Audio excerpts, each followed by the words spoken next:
We like this place. It's very different.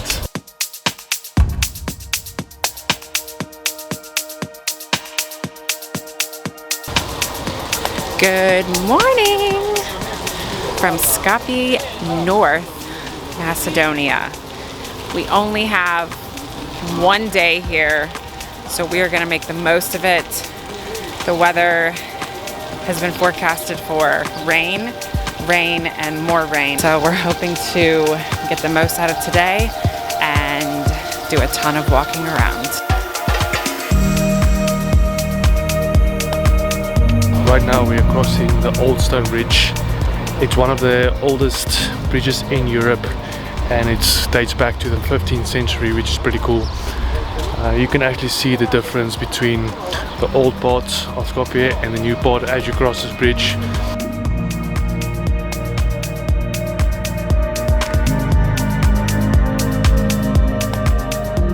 It is starting to rain right now, so we're gonna dip into a cafe and have another cup of coffee.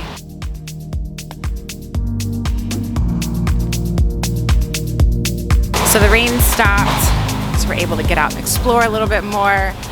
And before we came here, we seemed like we were reading and hearing a lot that Skopje is a very odd, just different, kind of mumbled, jumbled place. You read about the earthquakes that have just destroyed the city or destroyed parts of the city.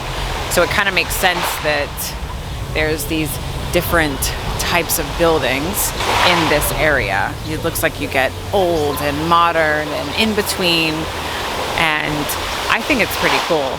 I don't know if you would call it like hodgepodge, but there's really something here for everyone. You know, you've got the mountain in the background, you've got an old fortress over here, you have all these statues, you have what looks like a Greek museum over here, and then modern mirrored buildings.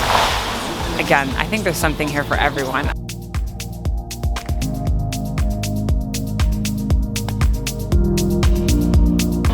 We like this place. It's very different. And you can see there's so much influence. I mean, you've got Albania right next to it, you've got Greece. I mean, you just get all of these different influence of everything, and you can see it especially in the architecture too. But I mean, this place is beautiful.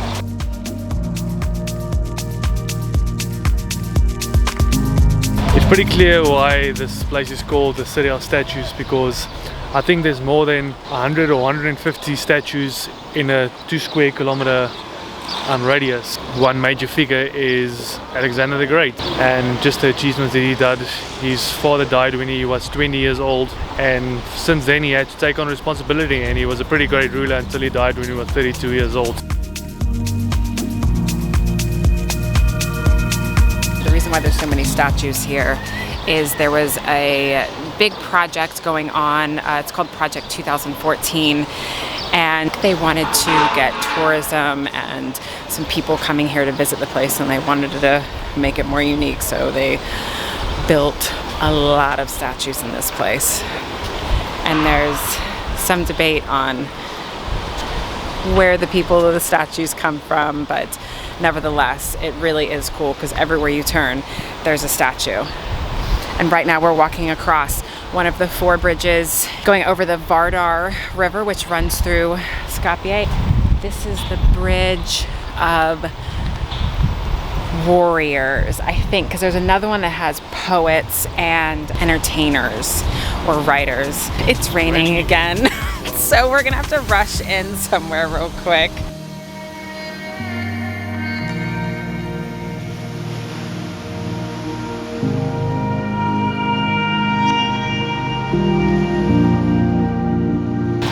So another really cool fun fact about North Macedonia is that Mother Teresa was born here. So we are headed towards her birthplace or a memorial for her right meow.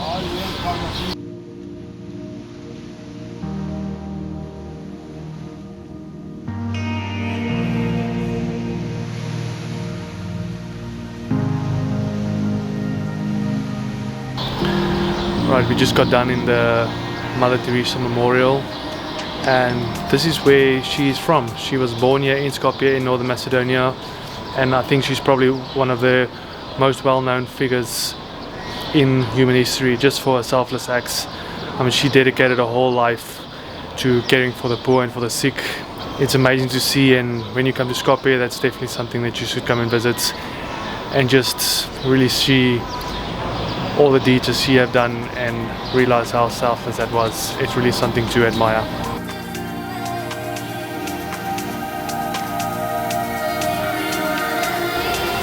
So after the breakaway from Yugoslavia, there was a little bit of a battle of certain religious groups wanting to leave their mark on the landscape here, and they finally decided on the construction of this really large cross.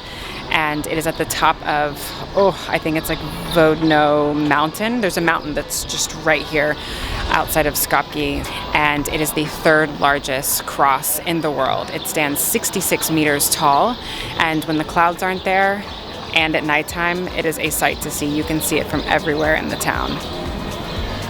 Alright, let's go.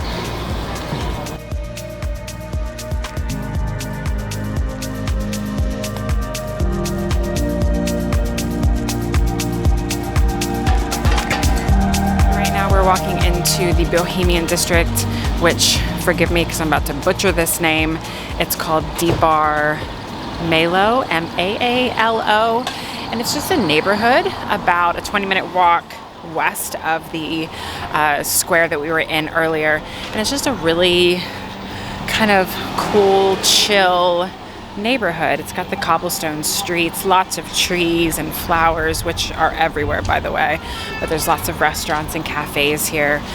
So I think we're gonna try a pizza that is famous here.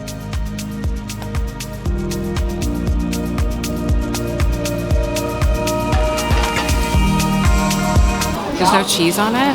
No. It looks like a boat for meat, basically. Even the waiter said, like a gondola. So we read that, I guess what makes this a Macedonian pizza is it's known for the dough, the salted dough, and the salted meat that they put on top of it. That's what we read. But I guess it makes sense because on the menu it had under extras like adding cheese and egg, and he even asked about cheese and egg, and we were like, no, I guess because we were assuming that it comes with cheese, but it's just meat and dough. We got the pork pizza. That's it. Pork and dough. Nothing special. It's okay.